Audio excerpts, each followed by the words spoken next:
মাঠে নামবে ফ্রান্স, আরেক ম্যাচে নরওয়ের প্রতিপক্ষ আইভরি কোস্ট।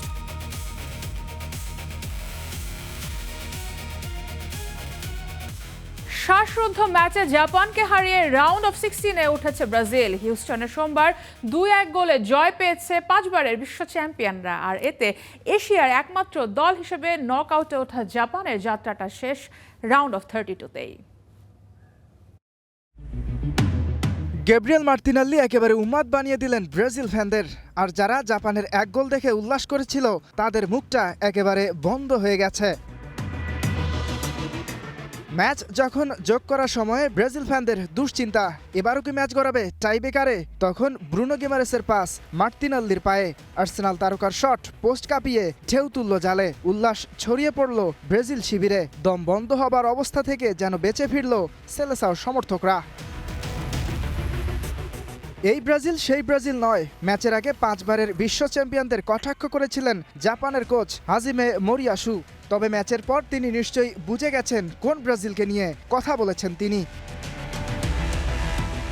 খেলায় কিভাবে কামব্যাক দিতে হয় তা আনচেলত্তির চেয়ে কে ভালো জানে। যাদের ভরসা ছিল ইতালিয়ান মাস্টার মাইন্ডের ওপর, তারা নিশ্চয়ই জাপানের 1 গোল দেওয়ার পরেও নিশ্চিন্ত ছিল। 28 মিনিটেই ব্রাজিলকে স্তব্ধ করে দেন কাই সুসানো। পিছিয়ে থেকে বিরতিতে যায় ব্রাজিল। দ্বিতীয়ার্ধে ব্রাজিল নামে নেইমার আর আনচেলত্তির জাদুকরি মন্ত্র শুনে ফলাফল পেতে সময় লাগে দ্বিতীয়ার্ধ শুরুর 11 মিনিট। কাসিমিরোর হেডে বল পৌঁছে যায় জালে। তার কয়েক মিনিট ব্যবধানেই লিড নিয়ে ফেলত ব্রাজিল। তবে একাধিক ডিফেন্ডারকে নাচিয়ে ভিনিসিয়াসের নেয়া শট পোস্টে লেগে ফিরে আসে। এরপর যখন ম্যাচ অতিরিক্ত সময়ের দিকে, তখনই মার্তিনেল্লি ব্রাজিলকে পৌঁছে দেন রাউন্ড অফ 16-এ। ইয়াসির আরাফাত সবুজ, স্টার প্লে। বিশ্বকাপের নকআউট পর্বে জাপানকে হারিয়ে রাউন্ড অফ 16 নিশ্চিত করেছে ব্রাজিল। আর সেই জয়ের উচ্ছ্বাস ছড়িয়ে পড়ে ঢাকা বিশ্ববিদ্যালয়ের টিএসসিতেও। শেষ পাশের পর সবুজ হলুদ পতাকা হাতে উৎসবে মেতে ওঠেন শতাধিক সমর্থক। বিস্তারিত গোলাম মোর্শেদের রিপোর্টে। শেষ বাঁশি বাজতেই যেন আনন্দের বিস্ফোরণ। বিশ্বকাপের নকআউট পর্বে জাপানকে 2-1 গোলে হারিয়ে রাউন্ড অফ 16 নিশ্চিত করতেই ঢাকা বিশ্ববিদ্যালয়ের টিএসসি চত্বর রূপ নেয় সবুজ হলুদের উৎসবে। পতাকা উড়িয়ে, স্লোগান দিয়ে এবং একে অপরকে জড়িয়ে ধরে উল্লাসে মেতে ওঠে ব্রাজিল সমর্থকেরা। দীর্ঘক্ষণ ধরে চলে তাদের বিজয় উদযাপন। আর পুরো টিএসসি চত্বর মুখর হয়ে ওঠে ব্রাজিল সমর্থকদের উচ্ছ্বাসে। জাপানের বিপক্ষে ম্যাচ ঘিরে শুরু থেকেই টিএসসি চত্বরে জড়ো হয়েছিলেন শত শত ব্রাজিল সমর্থক। বড় পর্দায় খেলা দেখা, প্রতিটি আক্রমণে চিৎকার আর শেষ মুহূর্ত পর্যন্ত অপেক্ষা, সব মিলিয়ে জমে ওঠে বিশ্বকাপের আবহ। ম্যাচের শুরু থেকেই আক্রমণাত্মক ফুটবল খেলতে থাকে ব্রাজিল। একের পর এক আক্রমণে সমর্থকদের আত্মবিশ্বাস বাড়লেও প্রথম গোলের দেখা পায় জাপান। প্রথমার্ধের 29তম মিনিটে কাইসো সানোর গোলে এগিয়ে যায় জাপান। নকআউট পর্বে জাপানকে 2-1 গোলে হারিয়ে রাউন্ড অফ 16 নিশ্চিত করে ব্রাজিল। শেষ মুহূর্তে সেই জয় নিশ্চিত হতেই টিএসসিতে শুরু হয় উল্লাসের বিস্ফোরণ। সমর্থকদের বিশ্বাস, এই জয় ব্রাজিলের শিরোপা জয়ের পথকে আরও দৃঢ় করেছে। তাদের প্রত্যাশা, এই জয়ের ধারা ধরে রেখে ষষ্ঠবারের মতো বিশ্বকাপের ট্রফি ঘরে তুলবে সেলেসাওরা। 2022 সালের ব্রাজিল আর নেই। Brazil is come back, Brazil change হয়েছে। এই যে এখানে চলছে, তারা বলবে ইনশাআল্লাহ। বয়স হয়েছে আমার 26, কিন্তু জার্সি কিনতেছি 16 বছর ধরে। সবই 25টা, 4টা জার্সি থাক হয়ে গেছে ভাই। নেক্সট ইয়ার থেকে জার্সি কিনবো না যদি 6 স্টার না হয়। জয়ের আনুষ্ঠানিকতা নিশ্চিত হওয়ার পর টিএসসি এলাকা জুড়ে শুরু হয় আনন্দ মিছিল। মোটরসাইকেল, প্রাইভেট কার এবং দল বেঁধে হাঁটতে থাকা সমর্থকদের উপস্থিতিতে পুরো এলাকা হয়ে ওঠে উৎসব মুখর। ব্রাজিলের জার্সি গায়ে তরুণদের ব্রাজিল ব্রাজিল স্লোগানে মুখর হয়ে ওঠে চারপাশ।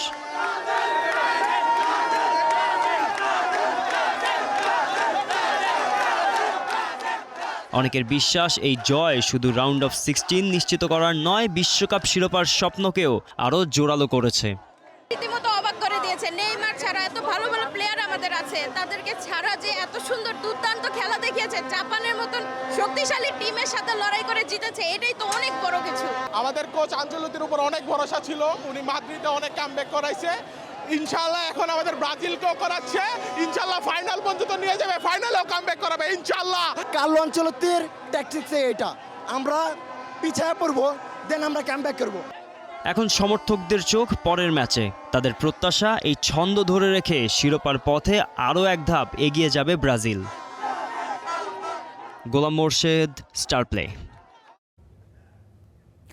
ফুটবলের সৌন্দর্যই হয়তো এখানেই। 90 মিনিটের আগে কোনো ফলই নিশ্চিত নয়। বিরতিতে যে ব্রাজিলকে দেখে মনে হচ্ছিল বিদায়ের দ্বার প্রান্তে, সেই দলই শেষ পর্যন্ত নাটকীয় প্রত্যাবর্তনে নিশ্চিত করেছে শেষ 16 টিকিট। আর এই রোমাঞ্চকর ম্যাচ ঘিরে ড্যাফোডিলের অডিটোরিয়ামেও ছিল ভিন্ন এক আবহ, যেখানে ব্রাজিল জাপানের লড়াইয়ের সঙ্গে সমান তালে চলেছে ব্রাজিল ও আর্জেন্টিনার সমর্থকদের আবেগ, উচ্ছ্বাস আর খুনসুটি। বিস্তারিত কেএম সনির রিপোর্টে।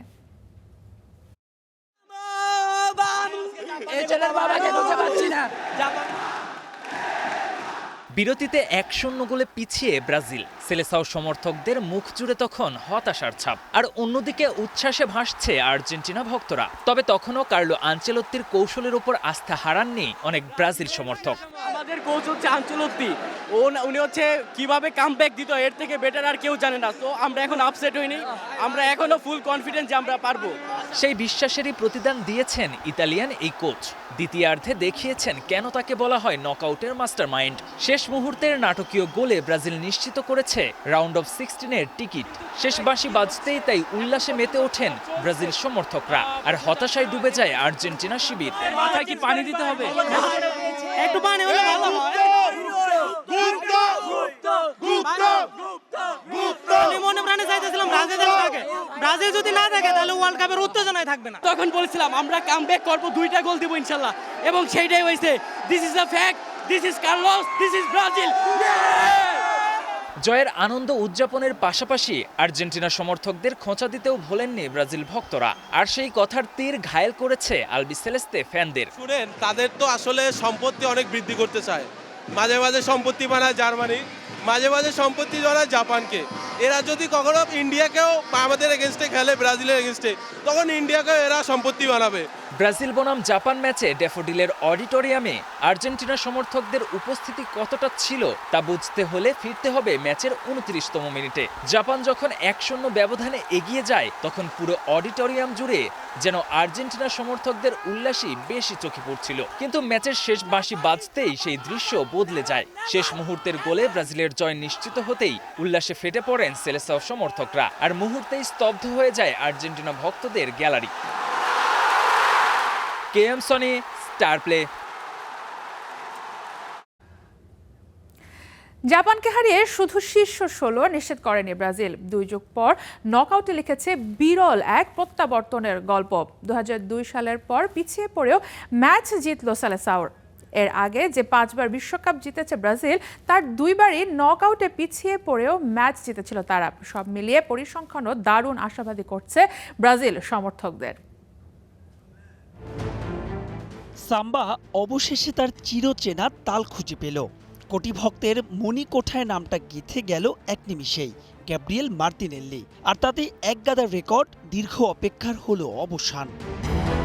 নকআউটে পিছিয়ে পড়ে নাকি জিততে পারে না ব্রাজিল। অন্তত গেল 2 যুগে বিশ্বকাপে গায়ে লেপ্টে আছে এমন বদনাম।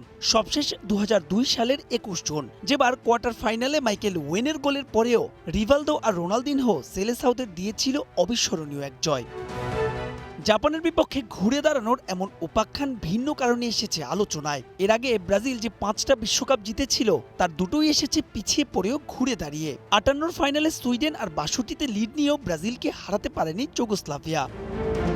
তবে নকআউটে না হলেও গ্রুপ পর্বের 2 ম্যাচে ব্রাজিল পিছিয়ে পড়েও ম্যাচ জিতেছিল সাম্প্রতিক সময়ে। 2006 সালে এই জাপানের বিপক্ষে সেলেসাও জিতেছিল 4-1 ব্যবধানে, আর 14 বিশ্বকাপে পিছিয়ে পড়েও ক্রোয়েশিয়াকে হারিয়েছিল 3-1 গোলে। তবে নকআউটে 2006 সালে ফ্রান্স, 14তে জার্মানি আর 18তে বেলজিয়ামের বিপক্ষে পিছিয়ে পড়ে আর ম্যাচ জিততে পারেনি 5বারের বিশ্ব চ্যাম্পিয়নরা। সব মিলিয়ে পিছিয়ে পড়ে বিশ্বকাপে ব্রাজিল মোট ম্যাচ জিতেছে 14 বার। এর মধ্যে গ্রুপ পর্বে 7 বার, বাকি 7 নকআউটে। 1938 সালের বিশ্বকাপে ব্রাজিল পিছিয়ে পড়েও ম্যাচ জিতেছিল 3য় স্থান নির্ধারণীতে। তবে জাপানের বিপক্ষে রাউন্ড অফ 32 এই ম্যাচটা ভিন্ন কারণে থাকবে আলোচনায়। এই ম্যাচে যে গোল পেয়েছেন সুপার সাব গ্যাব্রিয়েল মার্তিনেল্লি। নিশীথে সূর্যের দেশের রক্ষণদুর্গ ভেঙে এসেছে জয়ের হাসি। সব মিলে ইতিহাস বলছে ইঙ্গিত মিলছে শিরোপার, বাকিটা সময়ের অপেক্ষার। Mahbub Rimon, Star Play. Preserve Neymar ব্রাজিলের তুরুপের তাস, কোচ ডন কার্লো আনচেলোত্তির মাস্টারমাইন্ড। দুই পরিবর্তনে ওলট পালট করে দিয়েছেন জাপানের ডিফেন্স। গ্রুপ পর্বের ব্রাজিল আর নকআউটের ব্রাজিলের মধ্যে বিস্তর ফারাক। এই ব্রাজিল কেন বিশ্বকাপের অন্যতম দাবিদার হয়ে উঠছে তা মামুনুর রশিদের বিশ্লেষণে। If middle is closed, destroy wings, overloaded the box. Coach Don Carlo Ancelotti mastermind.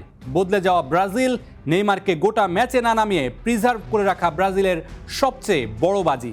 সেই বাজি জিতেছে, এবার বিশ্বকাপটা ঘরে তোলার পালা। গ্রুপ পর্বের ব্রাজিল নয়, জাপানের বিপক্ষের এই ব্রাজিল বিশ্বকাপ জয়ের অন্যতম দাবিদার। ভয় ধরিয়ে দিয়েছিল জাপান, বিদায়ের করুণ সুর বেজে উঠেছিল পিয়ানোতে। কিন্তু ডন কার্লো বললেন, কোনো চাপ নেই, আমি তো আছি। উঠে দাঁড়ালেন, কোমরের প্যান্টটাকে টেনে তুললেন, কোনোভাবেই সেটা নিচে নামতে দিতে চান না। জাপানের ৩-৫-২ ফরমেশন কোনোভাবেই ভাঙা যাচ্ছিল না। মাঝ মাঠে বারবারই আটকে যাচ্ছিল কাসেমিরো, মাগালেস, ব্রুনো গিমারেসরা। তার অন্যতম কারণ লেফট উইংয়ে ভিনিসিউস আর মাঝ মাঠ ধরে আক্রমণের পসরা সাজাচ্ছিল ব্রাজিল। প্রথমার্ধে ব্রাজিলের রাইট উইং কার্যত অচল ছিল, যা আগেই বুঝে গিয়েছিল জাপান, আর তাতেই আটকে যায় সিলেসাওরা।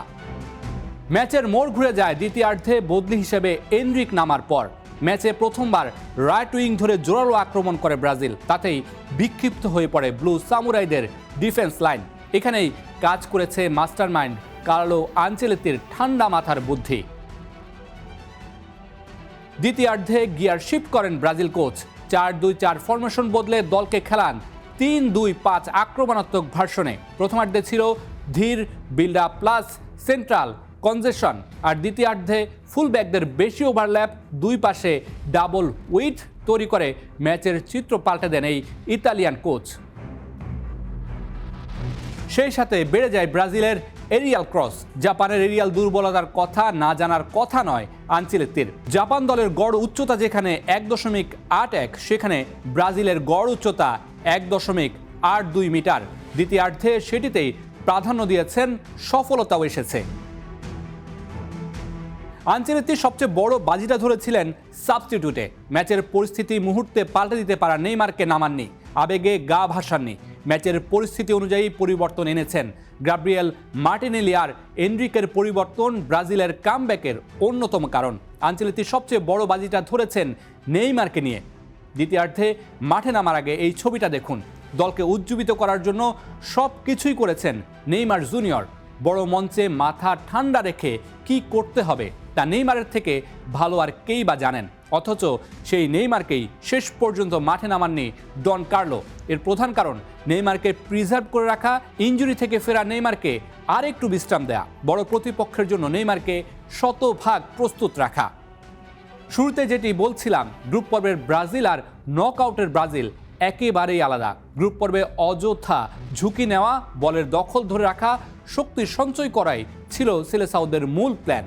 গ্রুপ পর্বে উইংয়ের খুব বেশি ওভারল্যাপ করতে দেখা যায়নি, কিন্তু নকআউটে পিছিয়ে পড়ার পর ঝুঁকি নিয়েছে ব্রাজিল। ফুলব্যাকদের অনেক উপরে উঠিয়ে খেলেছেন, দুই উইং দিয়ে একসঙ্গে আক্রমণ করেছেন, বেশি ক্রস এবং বক্সে বেশি খেলোয়াড় পাঠিয়েছেন।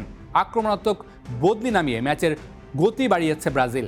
মডার্ন ফুটবলের সাথে মিলেমিশে একাকার হয়েছে সাম্বার ছন্দ। তাই তো বলতেই হয়, জাপানের বিপক্ষে দ্বিতীয়ার্ধের ব্রাজিল বিশ্বকাপের অন্যতম দাবিদার। সেই লক্ষ্যে সিলেসাওদের তুরুপের তাস হতে পারেন ডন কার্লো আনচেলোত্তির ঠান্ডা মাথার বুদ্ধিতে প্রিজার্ভ করে রাখা Neymar. Mamunur Rashid, star play. মাঠে না নেমেও ব্রাজিলের জয়ে বড় ভূমিকা রাখেন নেইমার। হাফ টাইমে এমনভাবে সতীর্থদের সাথে কথা বলছিলেন যেন তিনিই কোচ। নেইমারকে অতিরিক্ত সময় মাঠে নামানোর পরিকল্পনা ছিল আনচেলোত্তির, তবে তার আগেই ম্যাচ জিতে যায় ব্রাজিল। ব্রাজিল তখনও ১ গোলে পিছিয়ে, অথচ নেইমারের ভাবটা দেখুন। ভিনিসিউসকে যেন বলছেন, আরে প্যারা নাই, চিল। রায়ান সহ বাকি ফুটবলারদের সাথে যেভাবে কথা বলছিলেন যেন তিনি ব্রাজিলের কোচ। নির্ভর হয়ে কার্লো আনচেলোত্তি তখন এক কোণে। বেঞ্চে বসিয়ে রেখে হলেও নেইমারকে দলে প্রয়োজন। বিশ্বকাপের আগে এই কথা বলেছিলেন কাসেমিরো। ব্রাজিলের ইতিহাসের সর্বকালের সেরা এই তারকা টিমে থাকা মানেই যে বাড়তি একটা প্রেরণা তা ভালো করে জানা ছিল সাবেক রিয়াল তারকার। ব্রাজিলকে মহাবিপদ থেকে উদ্ধার করে তাই তো কাসেমিরো ছুটলেন সাইড লাইনে দাঁড়িয়ে থাকা ওই নেইমারের দিকে। নেইমার মাঠে নামেননি, তবুও ব্রাজিল দলের সবচেয়ে বড় তারকা তো তিনি। তাই তো ম্যাচ শেষ হতেই খুদে ভক্ত গ্যালারি থেকে ছুটে এলেন তার দিকে। কাসেমিরোর গোলের আগে নেইমার মাঠে নামার জন্য ওয়ার্ম আপ শুরু করেছিলেন, তবুও কেন তাকে আনচেলত্তি নামালেন না মাঠে? এক্সট্রা টাইমে নেইমারকে নামানোর পরিকল্পনা ছিল, তার সঙ্গে এ নিয়ে কথা হয়েছিল। নির্ধারিত সময়ে আমরা সমতায় ফিরতে না পারলে ৬০ বা ৬৫ মিনিটের দিকে নেইমারকে মাঠে নামানো হতো, কিন্তু সমতায় ফেরায় দলের কৌশলে পরিবর্তন আনতে চাইনি, কারণ তখন ম্যাচের নিয়ন্ত্রণ আমাদের হাতেই ছিল। জাপানের কাছে হেরে বিদায় নেবে ব্রাজিল, এমন ভবিষ্যদ্বাণী করেছিলেন জার্মানির বিখ্যাত অর্থনীতিবিদ জোয়াকিম ক্লেমেন্ট। তবে ম্যাচ শেষ হতেই তাকে রীতিমতো ধুয়ে দিয়েছেন নেইমার। সামাজিক যোগাযোগ মাধ্যমে ক্লেমেন্টকে উদ্দেশ্য করে লেখেন জনাব জোয়াকিম ক্লেমেন্ট, দয়া করে পরের বছর আবার চেষ্টা করুন। ইয়াসির আরাফাত, সবুজ, স্টার প্লে। বিশ্বকাপের রাউন্ড অফ 32 থেকেই বিদায় নিল জার্মানি। বস্টন স্টেডিয়ামে প্যারাগুয়ের বিপক্ষে টাই ব্রেকারে হেরে বিশ্বকাপের যাত্রা শেষ হয়েছে চারবারের বিশ্ব চ্যাম্পিয়নদের। পেনাল্টি শুট আউটে দুটি শট থেকে প্যারাগুয়ের জয়ের নায়ক গোলরক্ষক ওলার্দো হিল। সামাজিক মাধ্যমে শোরগোল উঠেছিল, আজকে রাতের পর একটা দলের ফ্যানদের আর খুঁজে পাওয়া যাবে না। বার্তাটা ছিল ব্রাজিল ফ্যানদের উদ্দেশ্যে, কিন্তু 5 বারের বিশ্ব চ্যাম্পিয়নরা নয়। এই রাতে গায়েব হয়ে গেল জার্মানির ফ্যানরা, সেটাও আবার পুচকে প্যারাগুয়ের কাছে হেরে। কিউরাসাওকে 7-1 গোলে হারিয়ে বিশ্বকাপ শুরু করেছিল জার্মানরা। তবে গ্রুপ পর্বেই তাদের পারফরমেন্সের গ্রাফ নিচের দিকে নামতে শুরু করে। গ্রুপ পর্বের শেষ ম্যাচে ইকুয়েডরের কাছে হেরে রাউন্ড অফ 32-তে উঠেছিল জার্মানি। তবে নকআউট পর্বে উঠেই আরেক লাতিন আমেরিকার দেশ প্যারাগুয়ের কাছে নকআউট হয়ে গেল নাগলসম্যানের দল। জয়টা প্রাপ্যই ছিল প্যারাগুয়ের। ম্যাচের প্রথম লিডটাও পেয়েছিল তারা। প্রথমার্ধের শেষ দিকে হুলিও আনসিসো ডেডলক ভাঙেন। দ্বিতীয়ার্ধের শুরুতেই ঘুরে দাঁড়ায় জার্মানি। কাই হাভার্টস 54 মিনিটে ব্যবধান সমান করেন। এরপর নির্ধারিত সময় পেরিয়ে খেলা গড়ায় অতিরিক্ত সময়ে। সেই 30 মিনিটের খেলায় একবার জয়ের আনন্দ করেছিল জার্মানি। 102 মিনিটে জোনাথনটা হেডে বল জালে পাঠাতেই উল্লাস ছড়িয়ে পড়ে, কিন্তু ভিএআর চেকে ফাউলের কারণে বাতিল হয় গোল। ম্যাচ টাইব্রেকারে গড়ালে প্রথম ও চতুর্থ শট মিস করে জার্মানি। অন্যদিকে প্রথম 3 শট গোল করা প্যারাগুয়ে মিস করে চতুর্থ ও পঞ্চম শট। এরপর ষষ্ঠ শটে মিস করে জার্মানি, আর প্যারাগুয়ে পেয়ে যায় গোল। আর তাতেই রাউন্ড অফ 16 নিশ্চিত হয় গুস্তাভো আলফারোর দলের। ইয়াসির আরাফাত, সবুজ, স্টার প্লে। নাটকীয় ম্যাচে নেদারল্যান্ডসকে টাই ব্রেকে 3-2 গোলে হারিয়ে রাউন্ড অফ 16-এ মরক্কো। নির্ধারিত সময়ের খেলা শেষ হয়েছিল 1-1 সমতায়। টাই ব্রেকে 5 শটের 3টাই মিস করে নেদারল্যান্ডস। সন্তান হারানো কোডি গাকপোর গোলের পরও জয় নিয়ে মাঠ ছাড়তে পারেনি অরেঞ্জরা। নাটকীয় ম্যাচ, নাটকীয় হার নাকি নাটকীয় জয়? কিছু ম্যাচ শুধু স্কোরলাইনে লেখা থাকে না, লেখা থাকে আবেগ, লড়াই আর অবিশ্বাস্য প্রত্যাবর্তনের গল্পে। মরক্কো বনাম নেদারল্যান্ডসের এই ম্যাচ ছিল ঠিক তেমনই একটি লড়াই। ম্যাচে নেদারল্যান্ডসের এগিয়ে যাওয়া, সেখান থেকে মরক্কোর সমতায় ফেরা। টাইব্রেকে মরক্কোর পিছিয়ে পড়া, সেখান থেকে নেদারল্যান্ডসের 3 মিস। 3-2 গোলে নেদারল্যান্ডসকে হারিয়ে কোয়ার্টার ফাইনালে আটলাস লায়নরা। আক্রমণ প্রতি আক্রমণ, শারীরিক যুদ্ধ আর হাই ইন্টেন্সের ম্যাচের প্রথম গোল আসে ম্যাচের 72 মিনিটে। নেদারল্যান্ডসকে দারুণ গোলে এগিয়ে নেন কোডি গাকপো। দুদিন আগেই গর্ভাবস্থায় সন্তানকে হারিয়েছেন। ফিরে যাওয়ার সুযোগ ছিল, দেশকে প্রতিনিধিত্ব করার প্রফেশনালিজমে নকআউট ম্যাচে নামেন। গোলের পর কান্নায় ভেঙে পড়েন গাকপো, নিজে কেঁদেছেন, কাঁদিয়েছেন সতীর্থদেরও। তবে সেই লিড ধরে রাখতে পারেনি দ্য অরেঞ্জরা। ম্যাচের একেবারে শেষ সময়ে মরক্কোকে সমতায় ফেরান ইসা ডিওপ। ম্যাচ গড়ায় এক্সট্রা টাইমে, সেখানেও গোলের দেখা পায়নি কোনো দল। ম্যাচ গড়ায় টাইব্রেকারে। টাইব্রেকারের প্রথম শট নেন নেদারল্যান্ডসের কুপ মাইনার্স, সেখান থেকে গোল পায় অরেঞ্জরা। বিপরীতে প্রথম শট মিস করেন মরক্কোর এল আইনাউই। নিজেদের দ্বিতীয় শটে হতাশ করে নেদারল্যান্ডস। গোলপোস্টে আটকে যায় জাস্টিন ক্লাইভার্টের শট। দ্বিতীয় শটে ম্যাচে ফেরে মরক্কো। রাহিমির গোলে টাইব্রেকে 1-1 সমতায়।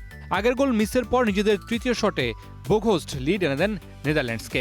মরক্কো পায় তাদের দ্বিতীয় গোল। তালবি 2-2 সমতায় ফেরান আটলাস লায়ন্সদের, কিন্তু এরপরই খেয়ে হারায় নেদারল্যান্ডস।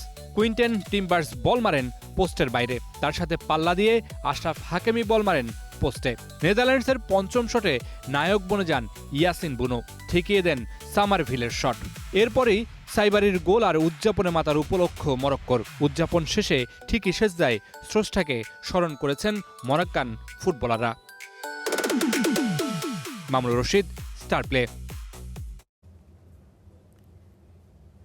বিশ্বকাপের নকআউট পর্বে আজ মুখোমুখি দুই ইউরোপিয়ান শক্তি ফ্রান্স ও সুইডেন। একদিকে গ্রুপ পর্বে শতভাগ জয়ের আত্মবিশ্বাস নিয়ে আসা ফরাসিরা, অন্যদিকে আন্ডারডগ হয়েও চমক দেখাতে প্রস্তুত সুইডেন। এমবাপে দেমবেলের গতির সামনে সুইডিশ ডিফেন্ডারদের বড় চ্যালেঞ্জ। নিউ জার্সিতে ম্যাচ শুরু রাত 3টায়। গ্রুপ পর্বে দুর্দান্ত ছন্দে ছিল দিদিয়ের দেশর ফ্রান্স। 3 ম্যাচেই জয়, আক্রমণ ভাগের ধার, মিডফিল্ডের নিয়ন্ত্রণ আর রক্ষণে দৃঢ়তা, সব মিলিয়ে আরও একটা ফাইনালের দিকেই ছুটছে ফ্রেঞ্চরা।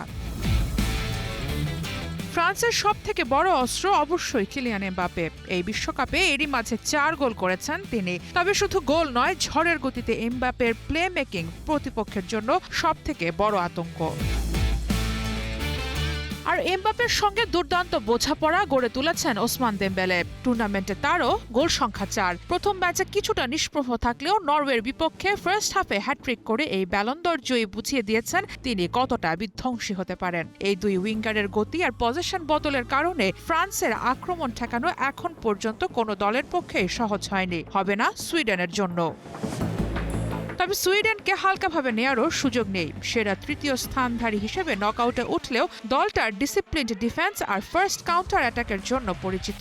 সামনে থাকবেন আলেকজান্ডার ইসাক এবং ভিক্টর গিউকেরেস। দুজনেরই মুনশিয়ানা অল্প সুযোগকে গোলে পরিণত করায়, আর রক্ষণে অধিনায়ক ভিক্টর লিন্ডেলফের অভিজ্ঞতা হবে সুইডেনের বড় ভরসা। ম্যাচের সবথেকে গুরুত্বপূর্ণ লড়াইটা হবে উইংয়ে। ফ্রান্সের কোচ দিদিয়ের দেশম সম্ভবত তার পরিচিত 4-2-3-1 ফরমেশনে মাঠে নামবেন। এমবাপে যদি সুইডেনের ডিফেন্সকে গভীরে নামিয়ে আনেন, তাহলে অপোজিট সাইড থেকে দেমবেলে 1-to-1 ব্যাটেলে ডিফেন্স ভেঙে দিতে পারেন সুইডিশদের। অন্যদিকে পরিস্থিতি বিবেচনায় 3-4-2-1 বা 4-3-3 ফরমেশন বেছে নিতে পারেন Swedish coach Graham Potter. Sweden যদি মাঝমাঠে স্পেস বন্ধ রাখে, বল দ্রুত ইসাকের দিকে খেলতে পারে, ফ্রান্সের হাই ডিফেন্সকে চাপে ফেলবে সুইডেন। সেট পিসও হতে পারে ম্যাচের বড় ফ্যাক্টর। কর্নার ও ফ্রি কিকে সুইডেন সবসময়ই বিপজ্জনক। ফ্রান্সের দুর্বলতাগুলোকেও কাজে লাগানোর চেষ্টা করবেন ফ্রান্সের হাই ডিফেন্স ঝুঁকি। ফ্রান্স অনেক সময় ডিফেন্স লাইন অনেক উপরে তুলে খেলে, ফলে প্রতিপক্ষ যদি দ্রুত কাউন্টার অ্যাটাকে যায় বা লং বল ব্যবহার করে, তাহলে সেন্টার ব্যাকদের পেছনে ফাঁকা জায়গা কাজে লাগানো সম্ভব। ফুল ব্যাকদের পেছনে স্পেসকে টার্গেট করা। আক্রমণে ফুল ব্যাকরা অনেক উপরে উঠে যায় ফ্রান্সের। বল হারালে দুই উইং এর পেছনে বড় ফাঁকা জায়গাও তৈরি হয়। সুইডেনের দ্রুতগতির উইঙ্গাররা এই জায়গা লক্ষ্য করতে পারে। মিডফিল্ডে চাপের মুখে বল হারানো। ফ্রান্সের মিডফিল্ড টেকনিক্যাল হলেও প্রতিপক্ষ যদি হাই প্রেস করে, তখন বিল্ড আপে ভুল করার প্রবণতা দেখা যায়। বিশেষ করে ডিপ মিডফিল্ডারকে মার্ক করে রাখলে আক্রমণ গড়ে তোলা কঠিন হয়ে যায় ফ্রান্সের জন্য। এমবাপে ও দেমবেলের উপরে অতিরিক্ত নির্ভরতা হতে পারে বড় চ্যালেঞ্জ। ফ্রান্সের আক্রমণের বড় অংশই নির্ভর করে এই দুইজনের স্পিডের উপর। তাদের কার্যকরভাবে আটকে দিতে পারলে ফ্রান্সের আক্রমণের ধার কমে যাবে অনেকটাই। সারা মাহবুব, স্টার প্লে। বিশ্বকাপের নকআউটে আজ মুখোমুখি হবে ইউরোপের উদীয়মান শক্তি নরওয়ে আর আফ্রিকার চ্যাম্পিয়ন আইভরি কোস্ট। একদিকে এর্লিং হাল্যান্ড ও মার্টিন ওডেগার্ডের শক্তিশালী আক্রমণ ভাগ, অন্যদিকে ফ্রাঙ্ক কেসি, ইব্রাহিম সাঙ্গারে আর নিকোলাস পেপেদের কম্প্যাক্ট দল। ডালাস স্টেডিয়ামে ম্যাচ শুরু হবে রাত 11টায়। গ্রুপ পর্বে দারুণ অ্যাটাকিং ফুটবল খেলে নকআউট নিশ্চিত করেছে নরওয়ে। এরই মাঝে 2 ম্যাচে 4 গোল করে টুর্নামেন্টের সেরা গোলদাতাদের লাইনে চলে এসেছেন হাল্যান্ড। ফ্রান্সের সাথে ম্যাচে বিশ্রাম শেষে আজ পুরো শক্তি নিয়ে খেলবেন এই গোল মেশিন। তবে ডিফেন্ডার জুলিয়ান রায়ারসেনের ইনজুরি কিছুটা ভাবাচ্ছে ভাইকিংসদের। অন্যদিকে কম্প্যাক্ট ডিফেন্স, শক্তিশালী মিডফিল্ড আর দ্রুত কাউন্টার অ্যাটাকে গ্রুপ পর্বে 2 ম্যাচে ক্লিন শিট রেখেছে আইভরি কোস্ট। ম্যাচের আইভরি কোস্টের সেন্টার ব্যাকদের উপর মূল দায়িত্ব থাকবে হালান্ডকে থামানোর। ওডেগার্ড আর হালান্ডকে থামিয়ে দ্রুত কাউন্টার অ্যাটাকই করতে চাইবে আফ্রিকার প্রতিনিধিরা। বিশ্বকাপে কি আরেক রূপকথার জন্ম দেবে কাবো ভার্দে? স্পেন ও উরুগুয়েকে স্তব্ধ করে দেয়া ব্লু শার্করা কি পারবে এবার লিওনেল মেসির আর্জেন্টিনার বিপক্ষে অবিশ্বাস্য কোনো অঘটন ঘটাতে? কাবো ভার্দের লো ব্লক ভাঙতে আর্জেন্টিনার কৌশলী বা কি হবে? রহমান পেয়ারের এক্সপ্লেইনার। আটলান্টিকের ছোট্ট দ্বীপ রাষ্ট্র কাবো ভার্দে, মাত্র 5 লাখ মানুষের দেশ, মাত্র 12টি ক্লাব নিয়ে গঠিত আধা পেশাদার ফুটবল লিগ, আর পর্তুগালের দ্বিতীয় বিভাগে খেলা গোলকিপার ভাজিনিয়া। এই নিয়ে কাবো ভার্দে বিশ্বকাপের শেষ 32-এ স্পেনকে আটকে দিয়েছে। উরুগুয়ের সঙ্গে পয়েন্ট ভাগ করে নিয়েছে, রূপকথা নয়, ফুটবলের বাস্তব সৌন্দর্য। কিন্তু এবার সামনে লিওনেল মেসির আর্জেন্টিনা। লিওনেল স্কালোনি আর কোনো পরীক্ষা নিরীক্ষার মেজাজে নেই, কারণ এখন থেকে প্রতিটা ম্যাচই ফাইনাল। কাবো ভার্দের ফাঁদ 5-4-1 ও ভাজিনিয়া। কাবো ভার্দে কিভাবে খেলবে? 5 জন ডিফেন্ডার, 4 জন মিডফিল্ডার, 1 জন স্ট্রাইকার। পুরো দল গুটিয়ে থাকবে নিজেদের বক্সের কাছাকাছি, দুটো লাইন টাইট করে সংকুচিত স্পেস তৈরি করবে, আর কাউন্টার অ্যাটাকের অপেক্ষায় থাকবে। স্পেনের বিপক্ষে এই কৌশলী কাজ করেছিল, অসংখ্য শট নিয়েও স্পেন গোল পায়নি। কিন্তু বিশেষজ্ঞরা বলছেন সেখানে স্পেনের ব্যর্থতা ততটাই দায়ী যতটা ব্লু শার্কদের প্রতিরক্ষা। লামিন ইয়ামাল মাঠে নামতেই কাবো ভার্দের কোচ বোবিস্তা লেফট ব্যাক দিয়ে তাকে নিষ্ক্রিয় করে দিয়েছিলেন। মেসির ক্ষেত্রে কিন্তু সে সমীকরণ মিলবে না, কারণ মেসি সেই লেনে খেলেন না। আসল হিসাব হলো ভাজিনিয়া। পর্তুগালের দ্বিতীয় বিভাগের এই গোলকিপার রাতারাতি বিশ্ব মঞ্চের নায়ক হয়ে উঠেছেন। কয়েক মাস আগেও 900 ফলোয়ার ছিল ইনস্টাগ্রামে, এখন 90 লাখেরও বেশি। তার মা মায়ামিতে ছেলেকে মেসির বিপক্ষে লড়তে দেখবেন, এর চেয়ে সুন্দর গল্প আর কি হতে পারে?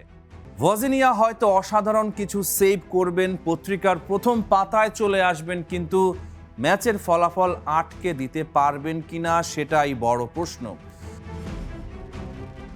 কাবো ভার্দে মাঠের মাঝখানের জায়গা পুরোপুরি বন্ধ করে লো ব্লকে খেলবে। এই কৌশলে তারা স্পেন, সৌদি আরবকে কোনো গোল করতে দেয়নি। তবে কাবো ভার্দের সবচেয়ে বড় শক্তি তাদের অভিজ্ঞ গোলরক্ষক ভাজিনিয়া। তিনি জীবনের সেরা ফর্মে আছেন এবং গোল হজম না করার ক্ষেত্রে বাজ পাখির মতো ভূমিকা রাখছেন। স্কালোনির কৌশল কি হবে?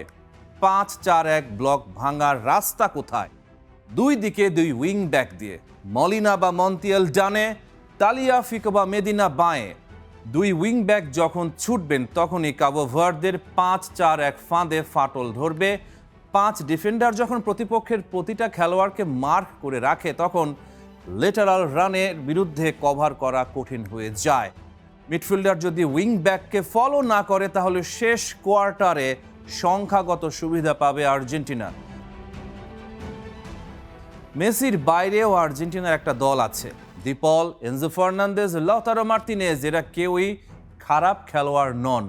এরা জানেন বল কিভাবে পাঠাতে হয়, সুযোগ কিভাবে সৃষ্টি করতে হয়। ফাইনাল থার্ডে আর্জেন্টিনার স্ট্রাইকারদের দরকার হবে শীতল মাথা। কাবো ভার্দে চান্স কম দেবে, কিন্তু যখন দেবে তখন মিস করার বিলাসিতা নেই। আর্জেন্টিনা বলের নিয়ন্ত্রণ ধরে রেখে কাবো ভার্দেকে ক্লান্ত করে দিতে চাইবে। মাঝ মাঠে ডিপল, ম্যাকালিস্টার, এনজো ট্রায়ো নিখুঁত পাসে রক্ষণ ভাঙার দায়িত্বে থাকবেন। এই ম্যাচের মূল আকর্ষণ হবে ধৈর্য। আর্জেন্টিনা যদি ম্যাচের শুরুতে গোল পেয়ে যায়, তবে কাবো ভার্দে রক্ষণ ছেড়ে বেরিয়ে আসতে বাধ্য হবে। কিন্তু কাবো ভার্দে যদি প্রথমার্ধ গোল শূন্য রাখতে পারে, তবে সময়ের সাথে সাথে আর্জেন্টিনার হতাশা বাড়তে পারে। কাবো ভার্দের লক্ষ্য থাকবে ম্যাচটাকে টাই ব্রেকে নিয়ে যাওয়া। সেখানে কে এগিয়ে থাকবে, ভাজিনিয়া নাকি Emiliano Martinez? Rahman pair, star play. মাত্র ৫ লাখ মানুষের দেশ, অথচ ইতিহাসে প্রথমবারের মতো বিশ্বকাপের নকআউটে ওঠা কাবো ভার্দের সামনে এবার বর্তমান বিশ্ব চ্যাম্পিয়ন আর্জেন্টিনা। ম্যাচের আগে অনেকেই ভাবছেন কাবো ভার্দের পুরো পরিকল্পনায় হয়তো ঘুরবে একজনকে ঘিরে, লিওনেল মেসি। কিন্তু বাস্তবতা ভিন্ন। তাদের কোচিং স্টাফ বলছে মেসিকে নয়, তারা থামাতে চায় পুরো আর্জেন্টিনাকে। কিন্তু কোন কৌশলে, উত্তর খোঁজার চেষ্টা করেছেন Tanzim Oishee. Spain, Uruguay, Saudi আরবের বিপক্ষে ড্র, মাত্র ৩ পয়েন্ট নিয়েই নকআউটে উঠে ইতিহাস গড়েছে কাবো ভার্দে। এবার তাদের সামনে আরও বড় চ্যালেঞ্জ, লিওনেল মেসির আর্জেন্টিনা। তবে ম্যাচের আগেই চমকে দেওয়ার মতো বার্তা দিলেন কাবো ভার্দের সহকারী কোচ হাম্বান্তো বেটেনকোর্ট। আপনারা কাবো ভার্দেকে সবসময় নিজেদের মতোই খেলতে দেখবেন। প্রতিপক্ষকে সেটা দেখে আমরা নিজেদের ফুটবলের পরিচয় বদলে ফেলবো না। আমাদের খেলার ধরন একই থাকবে, শুধু ম্যাচ ভেদে কৌশলগত কিছু বিষয় পরিবর্তন করা হবে। অর্থাৎ আর্জেন্টিনার মতো শক্তিশালী প্রতিপক্ষের বিপক্ষেও রক্ষণাত্মক ফুটবলে গুটিয়ে যাওয়ার পরিকল্পনা নেই তাদের। আর সবচেয়ে গুরুত্বপূর্ণ প্রশ্ন, মেসিকে কিভাবে আটকানো হবে? বেটেনকোর্টের উত্তরটা আরও বেশি তাৎপর্যপূর্ণ। অবশ্যই আমরা লিওনেল মেসিকে একজন অসাধারণ খেলোয়াড় হিসেবে দেখি, কিন্তু আমরা কখনো শুধু একজন খেলোয়াড়কে নিয়ে ভাবি না। আমরা পুরো দলকে দেখি, তাদের পারস্পরিক সংযোগ, তারা কিভাবে মেসির জন্য জায়গা তৈরি করে এবং কিভাবে তাকে মুক্ত করে। তাই আমাদের বিশ্লেষণ সবসময় পুরো দলকে ঘিরে, কোনো একক খেলোয়াড়কে ঘিরে নয়। এই বক্তব্য আসলে আধুনিক ফুটবলের অন্যতম বড় বাস্তবতাকেই সামনে নিয়ে আসে। ফিফার টেকনিক্যাল স্টাডি গ্রুপের বিশ্লেষণ অনুযায়ী আর্জেন্টিনার সবচেয়ে বড় শক্তি মেসি একা নন। মিডফিল্ডের রোটেশন, উইংয়ের সংখ্যাগত আধিপত্য, দ্রুত দিক পরিবর্তন আর মুহূর্তের মধ্যে সামনে উঠে যাওয়া, এই 4টা নীতির ওপর দাঁড়িয়ে তাদের আক্রমণ। মেসি প্রায়ই মাঝ মাঠে নেমে এসে নিজের দিকে 2-3 জন ডিফেন্ডার টেনে আনেন। সেই ফাঁকে দৌড়ে যান লাউতারো মার্টিনেজ, থিয়াগো আলমাদা কিংবা অন্য আক্রমণভাগের খেলোয়াড়রা। অর্থাৎ মেসিকে মার্কিং করলেই সমস্যার সমাধান হয় না, বরং তাদের জন্য জায়গা তৈরি করে দেয়া খেলোয়াড়দের থামাতে না পারলে আর্জেন্টিনার আক্রমণ আরও ভয়ঙ্কর হয়ে ওঠে। ঠিক এই কারণেই কাবো ভার্দের পরিকল্পনা ব্যক্তিকেন্দ্রিক নয়, বরং সিস্টেম কেন্দ্রিক। মেসিকে বল পাওয়ার আগেই পাসের লাইন বন্ধ করা, মিডফিল্ডে আর্জেন্টিনার রোটেশন ভেঙে দেওয়া আর দ্রুত প্রেসিংয়ের মাধ্যমে তাদের বিল্ড আপ ব্যাহত করাই হবে আফ্রিকান দলটার মূল লক্ষ্য। তবে এই পরিকল্পনা বাস্তবায়ন করা মোটেও সহজ নয়, কারণ মেসিকে থামাতে বাড়তি খেলোয়াড় এগিয়ে এলে অন্য কোথাও ফাঁকা জায়গা তৈরি হয়, আর সেই সুযোগ কাজে লাগাতে ওস্তাদ আর্জেন্টিনা। তবুও কাবো ভার্দে ভয় পাচ্ছে না, বরং বড় দলের বিপক্ষে খেলাকেই নিজেদের উন্নতির সেরা সুযোগ হিসেবে দেখছে তারা। Tanzim Oishee, star play. এবারে ক্রিকেটের খবর। হারারেতে জিম্বাবুয়ের বিপক্ষে একমাত্র টেস্টের তৃতীয় দিন নিজেদের দ্বিতীয় ইনিংসে ব্যাট করছে বাংলাদেশ। শেষ খবরে তাদের সংগ্রহ 3 উইকেটে 48 রান। তৃতীয় দিন 230 রানে পিছিয়ে থেকে দ্বিতীয় ইনিংসে ব্যাটিংয়ে নামে বাংলাদেশ। আগের দিন 22 রান অপরাজিত থাকা মাহমুদুল হাসান জয় এদিন কোনো রান যোগ না করে আউট হন। এরপর মুমিনুল হক আউট হয়েছেন 13 রানে। ইনিংস হার এড়াতে এখনও টাইগারদের প্রয়োজন 224 রান।